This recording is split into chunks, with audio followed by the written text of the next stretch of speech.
जय श्री राम दोस्तों, मेरे अवधी लोकगीत चैनल में आप सबका स्वागत है। मैं और मेरी मम्मी एक कजरी गीत सुनाने जा रहे हैं जो साउंड में गाते हैं। अगर आप सबको अच्छा लगे तो लाइक से सब्सक्राइब जरूर करें प्लीज़। दोस्तों, आज कई दिन हो गए हम लोग गाना नहीं डाल पाए, कुछ प्रॉब्लम थी इसीलिए नहीं डाल पाए। अगर अब फिर हम लोग स्टार्ट कर रहे हैं। अगर आप सबको अच्छा लगे तो लाइक से सब्सक्राइब जरूर करें प्लीज़। दोस्तों, मेरा सपोर्ट कीजिए, आपसे मैं रिक्वेस्ट करती हूँ।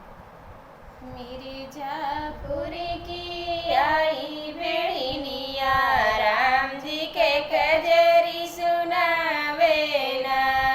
मिर्जापुर की आई बेड़िनिया, राम जी का कजरी सुनावे ना।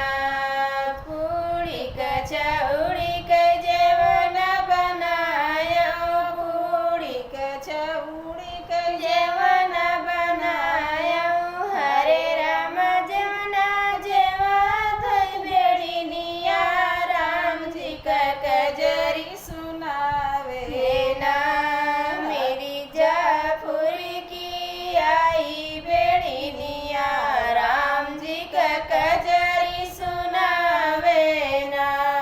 झांझर गेड़ुआ गंगा जल पानी, झांझर गेड़ुआ गंगा जल पानी। हरे राम गेड़ुआ घुटावई बेड़िनिया, राम जी के कजरी सुनावे ना।